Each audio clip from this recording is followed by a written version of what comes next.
जय Hind everyone.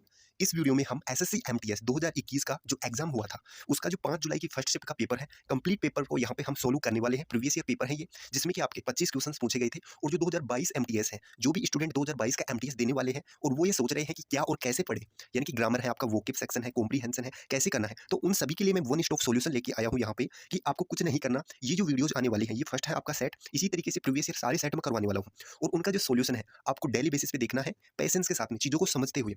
Grammar का portion जो आपको नहीं आता वो आपको नोट करना है नोटबुक में, जो आता है वो आपका रिवाइज हो जाएगा। इन्हीं प्रीवियस सेट के माध्यम से ही हम ग्रामर भी कर लेंगे। और वोकेब का भी यही सीन है, जो आपको आता है वो आपका रिवाइज हो जाएगा, जो नहीं आता वो आपको नोट करना है और उसके बाद फ्रिक्वेंटली उसको रिवाइज करना है। ऐसा यदि आप प्रीवियस सेट के साथ कर लेते हो, ये 40-42 शिफ्ट में एग्जाम हुआ था, तो उससे आगे कोई कंसेप्ट बनता ही नहीं है ग्रामर का, जितना एसएससी पूछ चुकी है प्रीवियस ईयर सेट में। और वोकेब की बात करूं तो जो भी वोकेब आएगी प्रीवियस ईयर, उसके आसपास जो भी वोकेब एसएससी पहले पहुंच चुका है एग्जाम में, वो सारी डिस्कस करेंगे, जो कि इंपॉर्टेंट है, एक्स्ट्रा नहीं, जो सिर्फ इंपॉर्टेंट है और एग्जाम में पूछता है एसएससी और एमटीएस के लेवल की है वो सभी।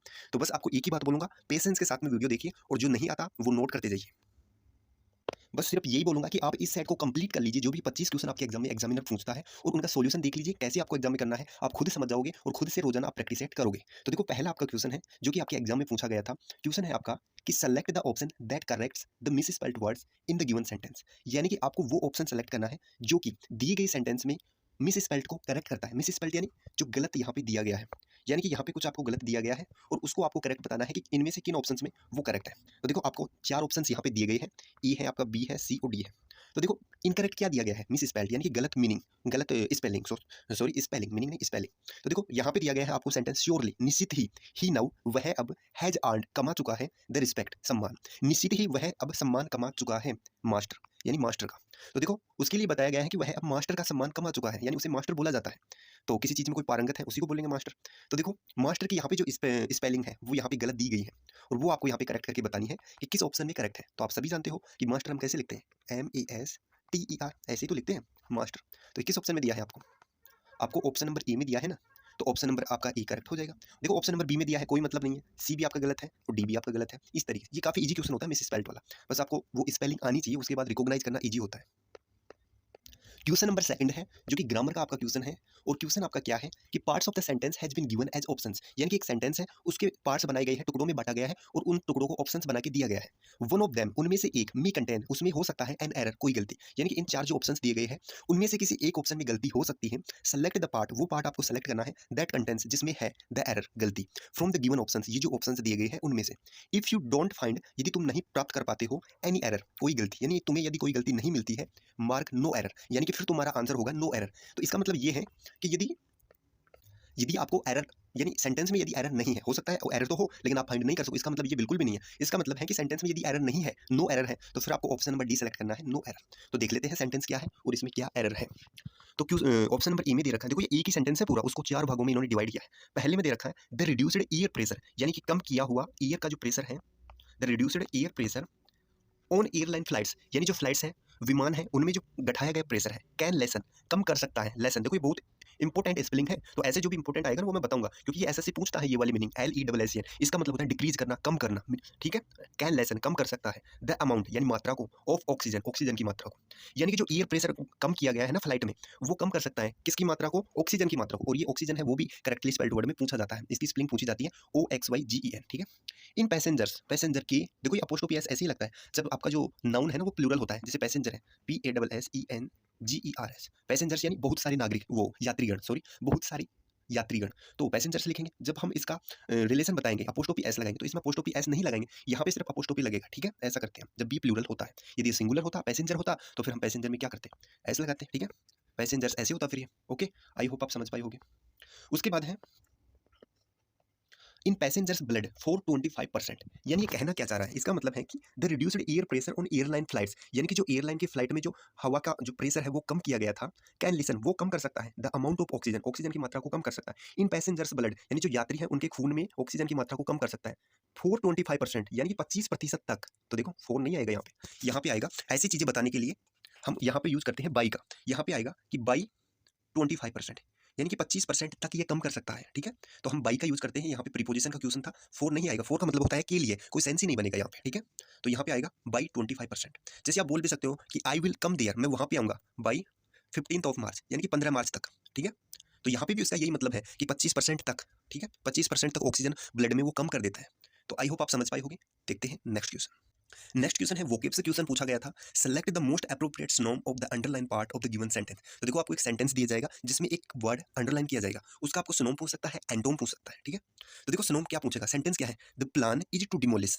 अब देखो आपको यदि इसका हिंदी अर्थ आता है तो आप इजीली इसका वो बता सकते हो सिनोनिम। यदि आपको हिंदी अर्थ नहीं भी आता तो भी आप इस सेंटेंस से इसका मतलब निकाल के हिंदी अर्थ निकाल सकते हो और इसका आंसर दे सकते हो। तो देखो सेंटेंस में क्या दिया है, द प्लान यानी कि योजना, इज यानी है, to demolish the kitchen area, kitchen area को डिमोलिश करने की योजना है, एंड बिल्ड और बनाने की ए न्यू रूम, एक नया कमरा। तो देखो नया कमरा बनाओगे तो उससे पहले वहां पे कुछ होगा, उसको हटाओगे ना, तो इसका मतलब है डिमोलिश यानी कि तोड़कर गिरा देना, डिमोलिश करना। इसके लिए एक फ्रेजल वर्ब है पुल डाउन, पुल डाउन, ये भी नोट कर लो। पुल डाउन का मतलब भी होता है डिमोलिश करना, तोड़कर गिरा देना, तो हो जाएगा डिमोलिश, डिमोलिश यानी गिराना। तो इसका सिनोनिम पूछा है यानी कि इसका पर्यायवाची। तो ऑप्शंस में देखते हैं क्या क्या ऑप्शंस आपको दिए गए हैं।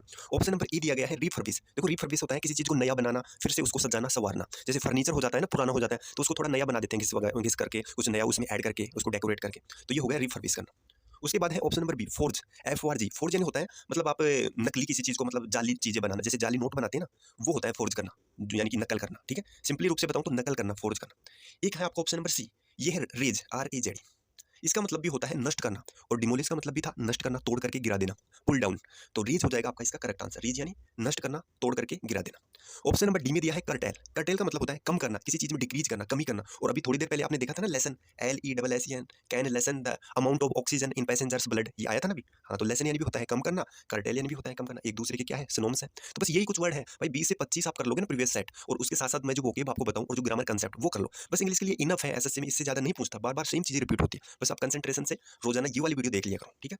अब देखते हैं नेक्स्ट क्वेश्चन। क्वेश्चन है आपका ग्रामर सेक्शन से नो इंप्रूवमेंट वाला क्वेश्चन है कि आपको यहाँ पे जो अंडरलाइन दिया गया है ना, इसमें आपको यदि इंप्रूवमेंट की जरूरत है तो आप ऑप्शन में से वो सेलेक्ट करोगे जो यहाँ पे आना चाहिए, और यदि नहीं जरूरत है, आपको लगता है कि ये जो दिया है वो ठीक है, सही है, तो फिर आप सेलेक्ट करोगे नो इंप्रूवमेंट इज रिक्वायर्ड। वो किसी भी ऑप्शन में दिया हो सकता है, डी में भी हो सकता है, सी में भी हो सकता है। तो देखो क्वेश्चन पढ़ते हैं, पहले समझते हैं, उसके बाद हम आंसर तक जाएंगे क्या ऑप्शन करना है।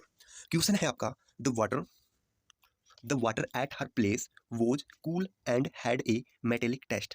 यानी कि द वाटर जो पानी था, एट हर प्लेस उसके स्थान पे, वोज यानी कि था, क्या था, कूल ठंडा, एंड हैड और रखता था ए मेटेलिक टेस्ट, यानी कि ऐसा मेटेलिक टेस्ट था उसका। तो देखो मुझे तो लग नहीं रहा कि यहाँ पे कोई दिक्कत है, बिल्कुल ठीक है। वोज आया है, यहाँ पे हैड आया है, एंड से जुड़ के जब दो वर्ब आती है ना तो वो सेम आती है, सेम टेंस में चलती है। ऐसा नहीं हो सकता कि यहाँ पे तो प्रेजेंट आ जाए और यहाँ पे तो प्रेजेंट टेंस आ जाए, यहाँ पे पास्ट आ जाए, ठीक है। दोनों चलेंगे, सेम टेंस में चलेंगे। और डिग्री आएगी तो भी दोनों सेम आएगी, एंड से जुड़ के जो डिग्री आती है वो भी सेम आती है, वो आती है पॉजिटिव डिग्री आएगी तो दोनों तरफ आएगी, कंपेरेटिव आएगी तो भी दोनों तरफ आएगी, और सुपरलेटिव आएगी तो भी दोनों तरफ, ये भी आपको ध्यान रखना है। और इसमें देखो ऑप्शन क्या दिया है, आप ऑप्शन भी तो एलिमिनेट कर सकते हो। ऑप्शन से देखो क्या ऑप्शन दिया है, बिल्कुल ऑप्शन नंबर ई में दिया है वोज कूलेस्ट, यानी कि ठंडा था, वोज कूलेस्ट। देखो वोज के साथ में कूलेस्ट आ गया, और यहाँ पे फिर हैज आ गया, यानी कि वोज आ गया पास्ट का, हैज आ गया प्रेजेंट का। हैज तो प्रेजेंट की वर्ब होती है ना, हेल्पिंग वर्ब, तो ये तो गलत हो गया, प्रेजेंट और पास्ट एक साथ आ गया एंड से जुड़ के। ऑप्शन नंबर बी में दिया was cooling and have a metallic taste. देखो एंड से जुड़ के जो वर्ब फॉर्म होती है ना वो भी सेम आती है, यानी कि यहाँ पे यदि आईएनजी फॉर्म है तो यहाँ पे भी हैविंग मेटेलिक टेस्ट ऐसे आना चाहिए था, यानी कि दोनों तरफ जो वर्ब की फॉर्म है वो सेम आनी चाहिए, वो भी यहाँ पे नहीं दिया, तो ये ऑप्शन भी आपका गलत हो जाएगा। और यहाँ पे ऑप्शन नंबर डी में दिया है वरकूल, तो ये तो देखो वैसे ही बिल्कुल ही गलत हो गया। वोटर है आपका सब्जेक्ट, और वोटर क्या है, अनकाउंटेबल नाउन है, और अनकाउंटेबल नाउन के लिए हम क्या करते हैं, सिंगुलर वर्ब का यूज करते हैं, और वर्क क्या है, प्लूरल है। तो सारे ऑप्शन आपके गलत हो गए, क्योंकि ऑलरेडी जो सेंटेंस में दे रखा था वो करेक्ट था। नो इंप्रूवमेंट रिक्वायर्ड, यहाँ पे आपका आंसर हो जाएगा ऑप्शन नंबर सी, ठीक है। आई होप आप समझ पाए हो। तो देखो फ्रेंड्स, जो आपको कंसेप्ट आता है बहुत अच्छी बात है, जो नहीं आता उसको भाई तुरंत नोट कर लो, और जो वोकेब भी नहीं आती उसको भी नोट कर लो, ये बहुत काम आने वाली है आपकी। नेक्स्ट क्वेश्चन है क्वेश्चन नंबर 5 आपका। इसमें आपको एरर बतानी है। एक सेंटेंस है, उसको 5 भागों में डिवाइड किया गया है आपका ए, बी, सी और डी में। उसमें से आपको बताना है कि किस पार्ट में यहाँ पे एरर है, ठीक है। तो देखते हैं सेंटेंस को, समझते हैं अच्छे से। सेंटेंस आपका दिया गया है व्हेन यू आर अंडर, जब तुम होते हो, when you are under significant stress, यानी कि तुम जब बहुत बड़े स्ट्रेस तनाव में होते हो, इट इज हार्डली, ये मुश्किल ही होता है, टू प्रोसेस, प्रोसेस करना, ये मुश्किल से ही होता है, टू प्रोसेस, प्रोसेस करना, डिटेल्स, विवरण, एंड न्यूनसेज, न्यूनसेज होता है बारीकियां, किसी चीज की बारीकियों को देखना, ठीक है। No error. तो देखो यहाँ पे एक वर्ड दिया है आपको, और ये जो वर्ड है बहुत बार आपको एग्जाम में देखने को मिलेगा, बहुत ही कंसेप्ट बनते हैं इसके। हार्डली, यहाँ पे देखो आपको दिखेगा हार्डली। अब इसका यहाँ पे क्या मतलब था और क्या हो गया, it is hard, it is hard ऐसे होना चाहिए था यहाँ पे, यानी कि ये मुश्किल है, इट इज हार्ड, ये मुश्किल है, टू प्रोसेस, प्रोसेस करना, डिटेल्स, डिटेल्स को। बल्कि यहाँ पे क्या दिया है, इट इज हार्डली, ये एडवर्ब है, हार्डली, एल वाई लास्ट में आ जाता है ना, तो मोस्टली एडवर्ब ही होती है एल वाई लास्ट में आने वाली, तो एल वाई क्यों नहीं आएगा। यहाँ पे इट दिया है नाउन, प्रोनाउन, प्रोनाउन दिया है, और प्रोनाउन के लिए यहाँ पे क्या आएगा, हार्ड, ये क्या है, एडजेक्टिव, तो हार्ड यहाँ पे आ जाएगा, हार्डली नहीं आएगा यहाँ पे, ठीक है। तो देखो हार्डली और हार्ड दोनों में क्या डिफरेंस है वो भी देख लो। हार्ड का मतलब होता है कठोर, कठिन, मुश्किल। हार्डली होता है मुश्किल से ही, हार्डली का मतलब होता है मुश्किल से ही, यानी कि हार्डली ही कम्स हियर, यानी कि वह मुश्किल से ही यहाँ पे आता है। तो हार्डली का मतलब होता है मुश्किल से ही, तो यहाँ पे हो जाएगा it is hard to process, ये मुश्किल है प्रोसेस करना। तो इन दोनों में थोड़ा सा आपको अंतर समझ के चलना होगा, ठीक है। जहाँ पे एडवर्ब की जरूरत है वहाँ पे हम हार्डली का यूज करेंगे, और जहाँ पे एडजेक्टिव की जरूरत है जहाँ वहाँ पे हम हार्ड का यूज करेंगे, ठीक है। आई होप आप समझ पाए होगे। देखते हैं नेक्स्ट क्वेश्चन। नेक्स्ट क्वेश्चन है question number 6। Select the incorrectly spelled word. आपको गलत यहाँ पे जो वर्ड दिए गए हैं उनमें से गलत बताना है। तो पैसिव की देखते हैं, PASSIVE। पैसिव बिल्कुल सही है। पैसिव यानी होता है निष्क्रिय, यानी कि जो एक्टिव नहीं है उसको हम डोरमेंट भी बोलते हैं, DORMANT। डोरमेंट यानी भी होता है पैसिव, यानी कि निष्क्रिय। ये देखो मैं वही वर्ड यहाँ पे बताऊंगा, मैं वही डिस्कस करूंगा जो एसएससी पूछती है और एग्जाम में आती है वही। ऐसा नहीं कुछ भी आपको एक्स्ट्रा चीजें पढ़नी पड़ रही, नहीं, point two the point exam में जो पूछता है बहुत ही लिमिटेड चीजें होती है जो एग्जामिनर पूछता है बार बार। और इंग्लिश का यदि बताऊं तो 95% आपका प्रीवियस ईयर से आता है एग्जाम में, और 5% आपका कुछ नया पैटर्न कभी कभार कुछ हो सकता है, एक वोकेब नहीं आ जाए 25 क्वेश्चन में से, बस 5% ही होता है वो। 95% तो आपका PYQ से ही आता है, ठीक है। तो इस चीज को आपको ध्यान में रखते हुए पढ़ना है। परसीव की यदि बात करें, PERCEIVE, परसीव यानी सोचना, समझना, विचार करना, ये भी बिल्कुल सही है। इसी की एक स्पेलिंग और है वो भी देख लो, कॉन्सीव, CONCEIVE। दोनों का सेम ही मतलब है, कॉन्सीव, परसीव, ठीक है। उसके बाद में बात करते हैं, ऑप्शन नंबर सी में दिया है पिजन, PIGEON, पिजन यानी कबूतर। तो ये भी बिल्कुल ठीक है। तो गलत क्या हुआ, जो बच गया वो ऑप्शन गलत तो वैसे भी होना है। तो ऑप्शन नंबर डी में देखते हैं परटर्ब। तो ये होता है PERTURB। तो देखो परटर्ब का मतलब क्या होता है, परटर्ब का मतलब होता है किसी को परेशान करना, किसी के काम में बाधा डालना, अड़चन डालना, यानी कि किसी को एक तरह से हैम्पर करना, हिंडर करना, HAMPER। एक और है इसका हिंडर, HINDER, ठीक है। ये सारे तो देख लेना, ये सारे इंपॉर्टेंट है, नोट कर लो। परटर्ब यानी कि परेशान करना, बाधा डालना, किसी की रुकावट रुकावट पैदा करना, hinder, hamper, perturb, okay. Next question है आपका, एंटोम बताना है आपको अंडरलाइन किए गए वर्ड का। एनलाइटन, यदि आपको आता होगा तो आप एनलाइटन देखते ही आंसर कर दोगे, और नहीं आता तो आप क्या किया करो, सेंटेंस पूरा पढ़ो, उससे आपको काफी हद तक समझ में आएगा कि यहाँ पे इसका मतलब क्या है। तो यहाँ पे सेंटेंस दिया गया है, the more enlightened employers offer better terms, यानी कि जो ज्यादा एनलाइटन होते हैं एम्प्लॉयर्स, जो एम्प्लॉय को रखते हैं, ऑफर करते हैं बेटर टर्म्स, अच्छे जो नियम कायदे हैं वो पेश करते हैं। तो देखो यहाँ पे क्या होगा, मोर एनलाइटन, देखो एक वर्ड होता है लाइटन, LIGHTEN। लाइटन का मतलब होता है प्रकाशित करना किसी को, ठीक है। एनलाइटन, जब इसमें एन लग जाता है ना तो आप एन को रिलेट कर लो एजुकेशन से, यानी कि एनलाइटन का मतलब होता है किसी को ज्ञान की प्राप्ति हो जाना या फिर एजुकेट हो जाना, ठीक है। दोनों एक ही बात है, ज्ञान की प्राप्ति होगी तो वो क्या होगा, एजुकेट होगा। तो एन लग जाता है ना जब लाइटन में, तो वो बन जाता है एनलाइटन, और एनलाइटन का मतलब होता है ज्ञान की प्राप्ति हो जाना, एजुकेटेड हो जाना। तो यहाँ पे इसका मतलब होगा एजुकेटेड, जो कि ऑप्शन नंबर ए में दिया है। लेकिन हमसे ये नहीं पूछा है, हमसे तो एंडोम पूछा है, अपोजिट पूछा है, अपोजिट बताएंगे। ऑप्शन नंबर बी में दिया है कन्फाउंडेड। कन्फाउंड की सेकंड फॉर्म है कन्फाउंडेड। कन्फाउंड का मतलब होता है किसी को घबरा देना, किसी को चकरा देना, परेशान कर देना, यानी कि पजल कर देना, वो होता है कन्फाउंड करना, ठीक है, घबरा देना एक तरीके से। ऑप्शन नंबर डी की बात करें, रीजनेबल। रीजनेबल होता है सही सही, तर्कसंगत। ऑप्शन नंबर डी में दिया है सिविलाइज। सिविलाइज होता है सभ्य, ठीक है। तो देखते हैं नेक्स्ट क्वेश्चन। तो क्वेश्चन आपको फिर से नो इंप्रूवमेंट वाले क्वेश्चन से है, यहाँ पे आपको इंप्रूवमेंट करना है यदि जरूरत है तो, और यदि जरूरत नहीं है इंप्रूवमेंट की तो फिर आपका आंसर होगा नो इंप्रूवमेंट। जैसे लास्ट वाले क्वेश्चन में हमने किया था, वहाँ पे जरूरत ही नहीं थी इंप्रूवमेंट की, तो नो इंप्रूवमेंट था। अब यहाँ पे देखते हैं कि यहाँ पे भी जरूरत है या नहीं। तो आपका क्वेश्चन है बेनिंग फूड एंड बेवरेजेज, यानी कि खाने और बेवरेजेज। बेवरेजेज क्या होता है, ड्रिंक्स वगैरह होती है, ठीक है, पीने के पदार्थ, पेय पदार्थ। तो बीनिंग, बीन करना फूड, फूड को, एंड और बेवरेजेज, ड्रिंक्स को, इज नॉट नहीं है डिजायरेबल, ऐसी अपेक्षा नहीं की जाती है कि फूड को और ड्रिंक्स को बैन किया जाएगा। नोर, ना ही, फेजिबल, देखो बहुत इंपॉर्टेंट है ये फेजिबल, ये वाला वर्ड एग्जाम में पूछता है ऐसे से। फेजिबल यानी होता है संभव, पॉसिबल का सिनोनिम है ये, पॉसिबल। तो फेजिबल यानी संभव, तो ना ही तो इसकी अपेक्षा की जाती है, और ना ही ये क्या है, फेजिबल यानी कि संभव है। इन यानी में ए सिविलाइज्ड सोसाइटी, एक सभ्य समाज में, यानी कि एक सभ्य समाज में खाना और पीने की चीज़ों को बैन करना, इसकी अपेक्षा नहीं की जाती है, और ना ही ये संभव है, संभव भी नहीं है। ऐसा कर दोगे तो लोग कैसे जिएंगे, ठीक है। तो यहाँ पे देखो, वैसे तो ये बिल्कुल सही था सेंटेंस, लेकिन ऑप्शंस की वजह से हमें यहाँ पे इंप्रूवमेंट करना ही पड़ेगा। तो देखो नोट के साथ में नोर आ जाता है, कोई दिक्कत नहीं है, लेकिन जब यहाँ पे आपको नीदर दे देना ऑप्शन में, तो ये प्रेफरेबल है, यानी कि नीदर को हम प्रायोरिटी देंगे। नीदर के साथ में नोर आता है, ये पेयर चलते हैं, कैसे, नीदर का नोर के साथ, नीदर का आएगा आपका नोर के साथ, ईदर का आपका और के साथ, ईदर का आपका आ जाएगा और के साथ, नोट का आ जाएगा आपका, नोट ओनली का आ जाएगा आपके साथ, बट ऑल्सो के साथ, नोट ओनली का आपका आएगा बट ऑल्सो के साथ। तो ये सब पेयर चलते हैं, ये साथ में ही रहेंगे। ऐसा नहीं कि ईदर के साथ में तो नोर लगा दिया और नीदर के साथ में और लगा दिया, वो भी गलत हो जाएगा। नीदर नोर, ईदर और, नोट ओनली बट ऑल्सो, ठीक है। तो ये साथ में चलते हैं, ये पेयर है। तो इस पेयर की वजह से यहाँ पे हमें इंप्रूवमेंट करना पड़ेगा, और इस नोट को उठा के यहाँ पे हमें नीदर करना पड़ेगा, ठीक है। यानी कि ना ही तो ये अपेक्षा की जाती है और ना ही ये पॉसिबल है, ठीक है। यदि यहाँ पे बात करें फेजिबल की, इसका मतलब होता है पॉसिबल होना, और ये काफी इंपॉर्टेंट वर्ड है, लिख लीजिएगा। और यदि यहाँ पे नीदर नहीं दिया गया होता ना तो हम यहाँ पे नोट भी कर सकते थे, वो भी सही था, बट मैंने जब दोनों आ जाए ना तो फिर नीदर आपको करना ही है, ठीक है, क्योंकि पेयर में चलते हैं। नेक्स्ट क्वेश्चन है आपका एंटोम से। यहाँ पे आपको एंटोम बताना है, यानी कि अपोजिट बताना है सेंटेंस में। ये जो पार्ट है ब्रैकेट में इस वर्ड का, तो देखो आपका सेंटेंस है इट इज इरिलेवेंस, यानी कि ये इरिलेवेंस है मेरे लिए। क्या है? एट लीस्ट टू मी, मेरे लिए कम से कम ये मेरे समझ से बाहर है। कहने का मतलब ये है it is irrelevance at least to me, कम से कम ये मेरी समझ के बाहर है। वेदर द ग्रांट, कि क्या जो ग्रांट, ग्रांट यानी अनुदान, अनुदान देना या दान देना एक ही बात है, ठीक है। कि वेदर द ग्रांट वाज इम्प्रूविडेंट और नो, कि जो दान दिया गया था, जो अनुदान दिया गया था, वो इम्प्रूविडेंट, इम्प्रूविडेंट का मतलब होता है खर्चीला, बहुत ज़्यादा खर्च करने वाला, यानी बहुत ज़्यादा पैसा खर्च होने वाली चीज़। तो क्या ये जो दान दिया गया था वो एक खर्चा था? और नो, और क्या नहीं? तो देखो एक तो ये ध्यान रख लो कि इनका भी पेयर चलता है, वेदर के साथ में हमेशा और आएगा, इनका हमेशा साथ में चलता है। आपको क्या करेगा, यहाँ पे वेदर दे देगा और यहाँ पे एंड दे देगा या कुछ और दे देगा, वो हमेशा गलत होता है।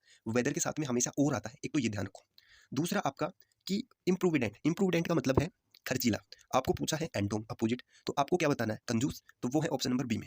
थ्रिफ्टी का मतलब होता है कंजूस, यानी कि जो थ्रिफ्टी, थ्रिफ्टी है, ठीक है, यानी कि 350 ही खर्च कर पाता है महीने भर में, वो क्या है? कंजूस ही तो होगा जो 350 ही खर्च करेगा, बहुत कम है ये तो महीने में। तो 350 ऐसे आप याद रख सकते हो। तो इम्प्रूविडेंट होता है खर्चीला और थ्रिफ्टी का मतलब होता है कंजूस। ऑप्शन नंबर ई में दिया है कोशियस, कोशियस होता है यानी कि सचेत, सावधान, ठीक है। ऑप्शन नंबर सी में दिया है हंग्री, हंग्री का मतलब होता है भूखा। और ऑप्शन नंबर डी में दिया है टार्डी, TARD, टार्डी का मतलब होता है लेजी, आलसी। स्लूजिस, SLUGGISH, स्लूजिस यानी कि आलसी। दोनों लिख लो, इंपॉर्टेंट है, ठीक है। टार्डी और स्लूजिस, सुस्त। नेक्स्ट क्वेश्चन है आपका ईडियम से। तो देखो एक ईडियम भी आती है आपके SSC एग्जाम में, MTS वाले में।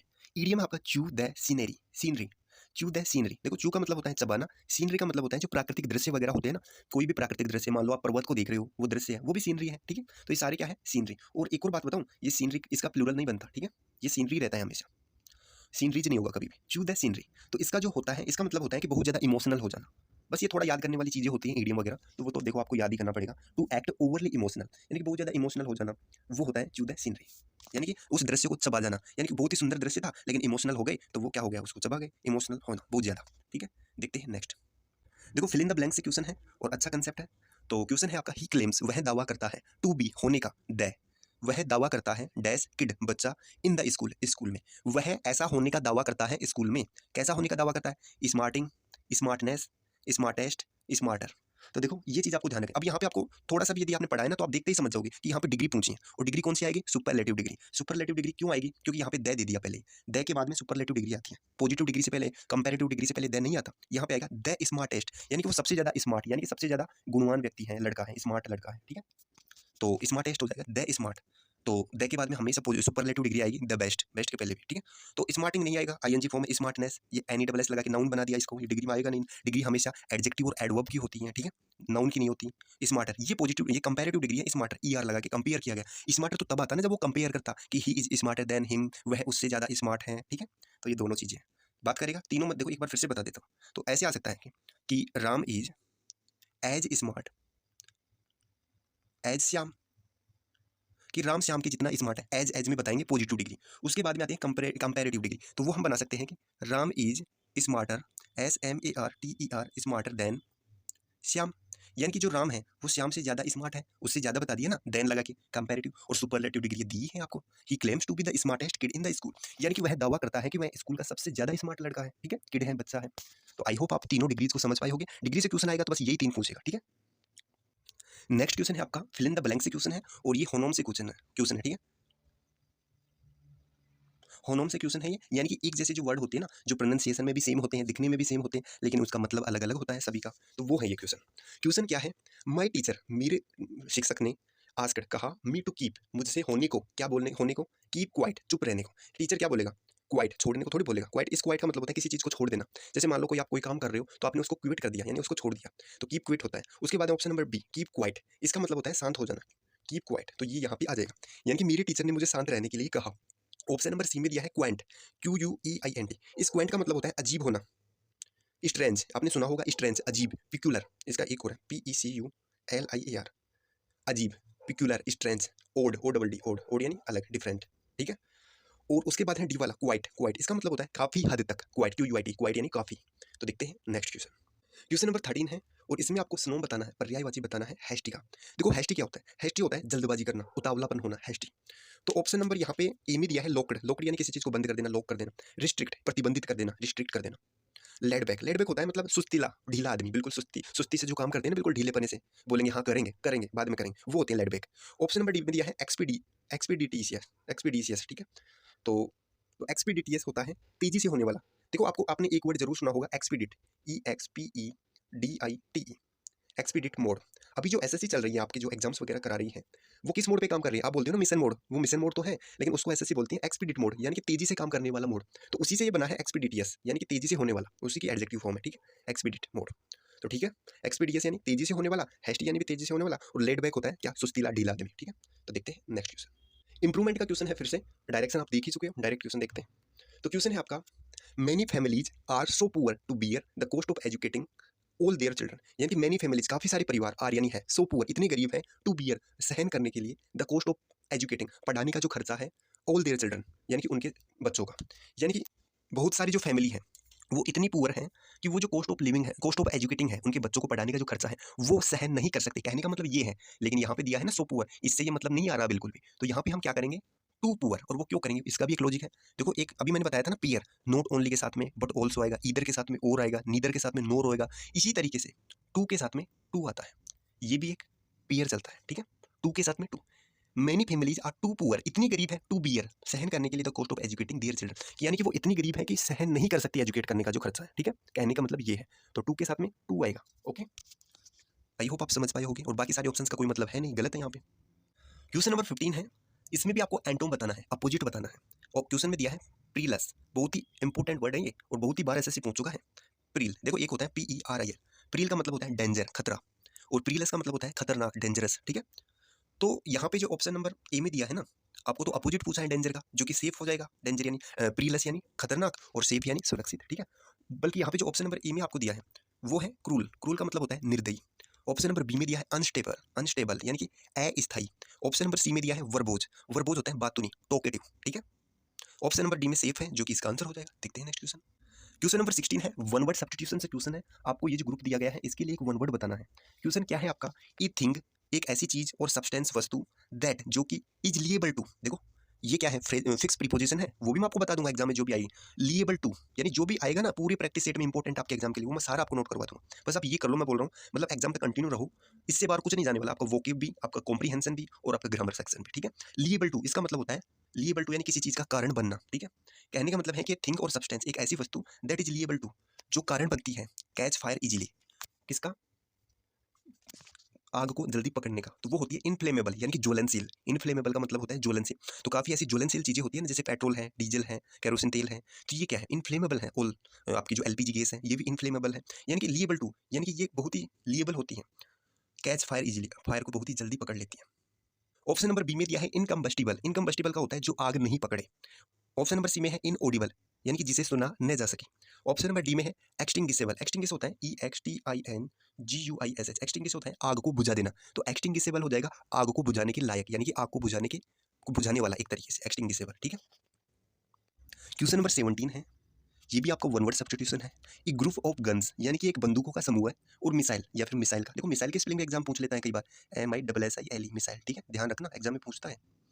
लॉन्चर्स ऑपरेटेड टुगेदर, एक साथ ऑपरेट किए जाते हैं एट वन प्लेस, यानी कि एक जगह से जो बंदूकें और मिसाइलें रख के जो ऑपरेट की जाती हैं, एक ग्रुप, बंदूकों का ग्रुप हो या मिसाइलों का ग्रुप हो, उसको क्या बोलते हैं, देखो उसको बोलते हैं बैटरी, आपने सुना भी होगा, जो ये मिसाइल वगैरह बंदूक वगैरह जो इनका ग्रुप होता है ना, उसको बैटरी बोलते हैं, ठीक है।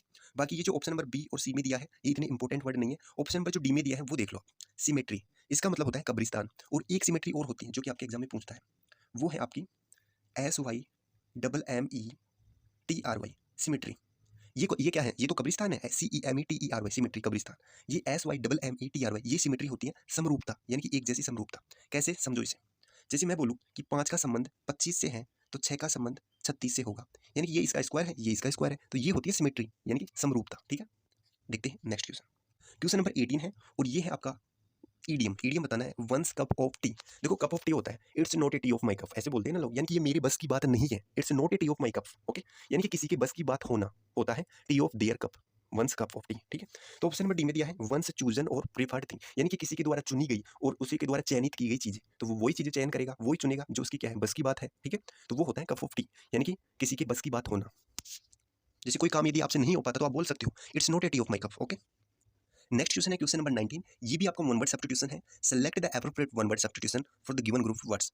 ई बुक एक किताब दैट कंटेंट्स जो रखती है इन्फॉर्मेशन जानकारी ऑन वेरियस सब्जेक्ट्स बहुत सारे सब्जेक्ट्स की जो जानकारी रखती है, ऐसी किताब को हम क्या बोलते हैं? तो देखो ऐसी किताब को हम बोलते हैं एनसाइक्लोपीडिया यानी कि विश्व ज्ञान कोश, इसे हिंदी में बोलते हैं। इसकी स्पेलिंग देख लेना और ये सभी की स्पेलिंग देख लेना, डिक्शनरी, मैन्युस्क्रिप्ट, थेसोरस, एनसाइक्लोपीडिया, ये सारी एग्जाम में पूछी जाती है करेक्टली स्पेल्ड में, ठीक है? नोट कर लो, याद कर लो, बस मैं वही बार बार बोल रहा हूँ, उसके ज़्यादा कुछ भटकने की जरूरत नहीं है इधर उधर।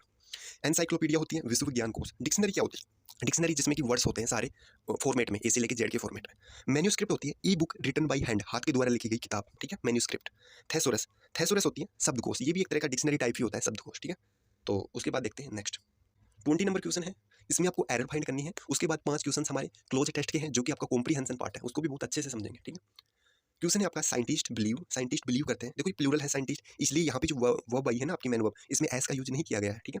दैट की मैनी एनिमल्स, बहुत सारे एनिमल्स हैव रखते हैं ई यूनिक। तो देखो यहाँ पे भी ध्यान देने वाली चीज़ है, यूनिक, यहाँ पे यू आया है ना वोवल, लेकिन फिर भी इसके पहले ई लगा है, एन नहीं लगा है। क्यों? क्योंकि यू तो वोवल है, लेकिन इसे बोलोगे क्या? यू हिंदी में ही तो बोलोगे। तो जैसा आप हिंदी में बोलते हो ना, उसके अकॉर्डिंग यहाँ पे आपका वो आता है, आर्टिकल आता है ई और एन में से। तो यदि साउंड आपकी हिंदी में वोवल की है तो आएगा आपका एन आएगा, और यदि साउंड आपकी कॉन्सोनेंट की है हिंदी में तो ए आएगा, ठीक है? तो यहाँ पे यूनिक में यू की साउंड है, इसलिए यहाँ पे ए आया है, ठीक है? तो ये चीज़ें बताने की है ताकि आपको एग्जाम में जब भी मिले, हो सकता था इसमें भी एड कर देता, ये कर सकता है कहीं पे। तो देखो ए यूनिक लैंग्वेजेज, ए का मतलब एक चीज़ की बात कर दिया और उसके बाद में लैंग्वेज में एस लगा दिया, ये तो वही बात हो गई। ए मैंगोज, आप बोलो ए मैंगोज, यानी कि एक आम भी और मैंगोज भी, यानी कि एक बता के किसी चीज़ को प्लूरल थोड़ी ना लिख दोगे। जैसे आप हिंदी में बोलो एक आदमी हो, ऐसे थोड़ी बोल सकते हो, एक आदमी बोलोगे, ओके? तो ए के बाद में यहाँ पे प्लूरल नाउन का यूज नहीं होगा। तो ऑप्शन नंबर सी में यहाँ पे एरर है, लैंग्वेजेज नहीं होगा, लैंग्वेज होगा। देखते हैं आपका क्लोज टेस्ट। देखो क्लोज टेस्ट है आपका। क्लोज टेस्ट में आपको क्या होता है, यदि आपको हिंदी आती है ना, आप समझ पाते हो थोड़ी थोड़ी, तो फिर आप कर लोगे। तो इसके लिए आपको वोकेब जितनी ज़्यादा आप याद कर सकते हो, जो डेली में बताऊँ उनको लिखा करो, जो नहीं आती आपको और याद किया करो। यही तरीका इंग्लिश पढ़ने का, जो आता है वो रिवाइज करो, जो नहीं आता वो लिखो और रिवाइज करो बार बार, यही तरीका इंग्लिश का, ठीक है? सब कुछ वोकेब पे डिपेंड करता है इंग्लिश में, सारा का सारा पेपर। तो यहाँ पे दिया है आपका क्लोज टेस्ट, डिफोरेस्टेशन, यानी कि जो वनों को काटने की प्रक्रिया है इन ट्रॉपिकल रीजन्स, उष्णकटिबंधीय इलाकों में, कैन सकती है डैश द वे, उस तरीके से वाटर वेपर, पानी की बूंदों को इज प्रोड्यूस्ड, जो प्रोड्यूस की जाती है ओवर द कैनोपी पे, यानी कि जो डिफोरेस्टेशन है, यानी कि वनों को काटने की जो प्रक्रिया है ट्रॉपिकल रीजन से उष्णकटिबंधीय इलाकों में, कैन सकती है, क्या सकती है? अब ऑप्शन देखते हैं। कैन अटैक, हमला कर सकती है। डिफोरेस्टेशन क्या करेगा? हमला थोड़ी ना करेगा। कैन होल्ड, रोक सकती है। कैन इफेक्ट, प्रभाव डाल सकती है। नहीं, इफेक्ट तो आएगा भी नहीं। इफेक्ट देखो, ये आप समझ ही लो। इफेक्ट ये क्या है? नाउन है, ये वर्ब नहीं है। कैन के बाद में तो हमें वर्ब चाहिए, वर्ब की फर्स्ट फॉर्म कैन के बाद में हेल्पिंग वर्ब लेंगे ना, हेल्पिंग वर्ब है कैन, मॉडल वर्ब। उसके बाद में तो हम मैन वर्ब लिखेंगे। तो इफेक्ट तो क्या है? नाउन है, नाउन। इफेक्ट का मतलब होता है प्रभाव, ये वर्ब नहीं है। अफेक्ट वर्ब है, अफेक्ट यानी प्रभावित करना। इन दोनों में अंतर समझ लो, ये भी एग्जाम में पूछता है। तो मैं बोल रहा हूँ बार बार, जो नहीं आता ना उसको नोट कर लो, रिवाइज करो बार बार, ठीक है? तो इफेक्ट यानी प्रभाव, ये नाउन है। इफेक्ट यानी प्रभाव ही है। जैसे आप बोल सकते हो mobile phone has bad effects too, यानी मोबाइल फोन के बैड इफेक्ट भी हैं, बैड प्रभाव भी हैं, ठीक है? ऐसे तो ये तो प्रभाव है, नाउन। अफेक्ट का मतलब होता है प्रभावित करना, AFFECT। तो यहाँ पे क्या आएगा ऑप्शन में? यहाँ पे आएगा अफेक्ट, ठीक है? तो आप कैसे लिखोगे कि deforestation in tropical regions can affect, ये प्रभावित कर सकता है द वे, उस तरीके को, वाटर वेपर के तरीके को is produced over the canopy, जो कैनोपी पे प्रोड्यूस बनता है, निर्माण होता है। उसके बाद में है डैश कोजेज, जो कोज करता है, निर्माण करता है, कारण बनता है, रिड्यूस्ड, कम की हुई रेनफॉल, बरसात का, यानी कि ये कारण बनता है, वाटर वेपर कारण बनता है किसका? कम हुई बरसात का। ऑप्शंस देखते हैं, जो के लिए क्या आएगा। तो देखो जो के अर्थ के लिए WH वर्ड यहाँ पे दिया है, तो हु तो आएगा नहीं, हु आता है लिविंग थिंग के लिए। यहाँ पे तो deforestation, water vapours, non living things की बात चल रही है, तो यहाँ पे हुम आएगा नहीं, हमें सब्जेक्ट चाहिए। यहाँ पे आएगा विच, यानी कि जो, ठीक है? वेयर जगह को बताता है, तो वेयर आएगा नहीं। तो यहाँ पे आएगा क्या? विच कोजेज। तो देखो विच के बाद में आएगा ना, विच क्या करेगा? सब्जेक्ट का काम करेगा। हु भी सब्जेक्ट का काम करता है, दोनों सब्जेक्टिव क्या है? प्रोनाउन है। तो हु आता है आपका लिविंग के लिए, विच आ जाता है सिलेक्शन के लिए भी, और नॉन लिविंग थिंग के लिए सब्जेक्ट का काम भी करता है। तो विच कोजेज, जो कोज करता है, कारण बनता है, रिड्यूस्ड रेनफॉल, कम हुई बरसात का, यानी कि जो डिफोरेस्टेशन है वो कारण बनता है कम हुई बरसात का, ठीक है? किसमें? ट्रॉपिकल रीजन्स में। उसके बाद है आपका 2019 स्टडी, 2019 की एक अध्ययन पब्लिश्ड, जो पब्लिश किया गया था इन द जर्नल, एक पत्रिका में, इको हाइड्रोलॉजी, उस पत्रिका का नाम था इको हाइड्रोलॉजी। सोड, उसने दिखाया दैट की parts of the Amazon rain forest, कि अमेजोन जंगल के कुछ हिस्से, दैट जो डैश कन्वर्टेड, बदले गए, टू एग्रीकल्चरल लैंड, वो खेती की भूमि में बदले गए। यानी कि एक पत्रिका है इको हाइड्रोलॉजी, ठीक है? इसने दिखाया 2019 में कि जो अमेजोन रेन फॉरेस्ट है, यानी कि जो अमेजोन के जंगल है, उनको किस में बदला गया? एग्रीकल्चरल लैंड में बदला गया, कुछ हिस्सों को, सभी को नहीं, कुछ हिस्सों को, पार्ट्स ऑफ द लैंड, उसमें बदला गया एग्रीकल्चरल लैंड। तो यहाँ पे देखो, यहाँ पे दिया गया है कन्वर्टेड। तो कन्वर्टेड के लिए यहाँ पे आना तो क्या है? पास्ट फॉर्म आनी है ना, परफेक्ट आना है, क्योंकि वर्ब की थर्ड फॉर्म दी है। तो यहाँ पे देखते हैं क्या आएगा, ऑप्शन क्या है। तो यहाँ पे आएगा was converted, is converted, has converted. यहाँ पे आएगा वर कन्वर्टेड। वो अब कैसे? वोज भी आ सकता, यहाँ पे देखो वोज क्यों नहीं आया और हैज क्यों नहीं आया, वो देखो, क्योंकि यहाँ पे दिया गया है आपको कि parts of the Amazon rain forest that were converted, यानी कि क्या कन्वर्ट किए गए थे, पार्ट्स किए गए थे ना, parts of the Amazon rain forest, plural noun है पार्ट्स, यानी कि एक से ज्यादा पार्ट, तो प्लूरल ही तो वर्ब आएगी प्लूरल नाउन के लिए, इसलिए यहाँ पे वर आएगा नहीं कि वो जाएगा। और वर क्यों आया, क्योंकि किए गए थे ना कि अपने आप हो गए थे, पैसिव में है sentence, was converted, were converted, convert किए गए थे, जंगल को भूमि में खेती योग्य भूमि में कन्वर्ट किया जाएगा, नहीं कि अपने आप हो जाएगी, ठीक है। हाँ, तो वोज कन्वर्टेड, और यदि यहाँ पे प्लूरल सब्जेक्ट है, नाउन है, तो ये आ जाएगा वर कन्वर्टेड। आई होप अब आप समझ गए होंगे। उसके बाद है dash higher soil and air temperatures, उसके बाद में फिर आना है एग्रीकल्चरल लैंड के बाद में ऑप्शन नंबर 4 में क्या दिया है, that was, that had, that did, that has. तो यहाँ पे देखते हैं क्या आएगा, तो यहाँ पे दिया गया है कि agricultural land had higher soil and temperatures, तो यहाँ पे हैड आएगा जो रखती थी, यानी कि यहाँ पे रखती थी, ठीक है, क्योंकि वोज कन्वर्टेड पास्ट की बातें चल रही हैं पूरे, आप इसमें देख लो सेंटेंस में, पूरा जो पैराग्राफ है आपका उसमें देख लो, पास्ट में चल रहा है ना, तो यहाँ पे भी पास्ट ही आएगा। यहाँ पे हम इज नहीं कर सकते, हैज नहीं कर सकते, वो इसलिए नहीं कर सकते क्योंकि सेंटेंस पूरा पास्ट में चल रहा है, तो ये भी पास्ट में आएगा, हैड आएगा, ठीक है। एंड विच जो कुड सकती है डैश ड्रॉट कंडीशंस, यानी ये जो चीजें हैं, ये जो एग्रीकल्चर में बदला गया है अमेजोन रेन फॉरेस्ट को, ये क्या कर सकता है, विच कुड, ये सकता है डैश ड्रॉट, ड्रॉट का मतलब होता है सूखा कंडीशन, ये सूखे की कंडीशन। तो देखो ऑप्शंस में दिया है that can aggravate, that can provoke, that can purify, that can inflame, तो यहाँ पे जो करेक्ट ऑप्शन होगा वो होगा दैट कैन एग्रेवेट। एग्रेवेट का मतलब होता है बढ़ा देना, एग्रेवेट का मतलब बढ़ा देना, इंक्रीज करते हैं, तो ये ड्रोट की सिचुएशन को, ड्रोट की कंडीशन को एग्रेवेट कर रहे हैं, बढ़ा रहे हैं। प्रोवोक का मतलब होता है उकसा देना किसी व्यक्ति को, उकसा देना या फिर किसी को मोटिवेट कर देना कोई गलत काम करने के लिए। प्यूरिफाई किसी चीज को साफ करना। इन्फ्लेम, इन्फ्लेम होता है जलाना, ठीक है। तो ये थे फ्रेंड्स 25 क्वेश्चन आपके जो कि सीजीएल में, सॉरी सीजीएल नहीं एमटीएस में आपके पूछे गए थे, और ये सारे रियल क्वेश्चंस हैं जो कि आपके एमटीएस में 5 जुलाई को फर्स्ट शिफ्ट में पूछे गए थे। नेक्स्ट जो आपकी वीडियो आएगी वो सेकंड शिफ्ट हम करेंगे, इसी तरीके से करने वाले हैं। और देखो मैं ये बोल रहा हूँ कि एग्जाम तक आप ऐसे कर लो, जो भी मैं आपको वोकेब बताता हूँ वो वोकेब नोट कर लो, और नेक्स्ट वाले से मैं कोशिश करूंगा कि कुछ एक्स्ट्रा वोकेब भी आपकी मैं ऐड कर पाऊँ जो कि एग्जाम में पूछी गई है और इंपॉर्टेंट है एसएससी के लिए, वो भी। और आप जो भी मैं ग्रामर कंसेप्ट बताता हूँ वो भी आप नोट कर लीजिए, एक नोटबुक बना लीजिए, एक तरफ ग्रामर एक तरफ वोकेब, और बार बार रिवाइज कीजिए। और कॉम्प्रीहेंशन आप समझ ही रहे हो, मैं हिंदी तो बता रहा हूँ, बिल्कुल हिंदी मीडियम वालों को कोई दिक्कत नहीं होनी चाहिए। तो चलो कमेंट में मुझे बताओ कि आपको वीडियो कैसा लगा, और प्लीज़ आप शेयर जरूर कर देना अपने दोस्तों के साथ, और कमेंट में मुझे बताना। और चलिए मिलते हैं नेक्स्ट वीडियो में, इसी तरह हम कंटिन्यू रखेंगे आपके एग्जाम तक। तब तक के लिए जय हिंद जय भारत।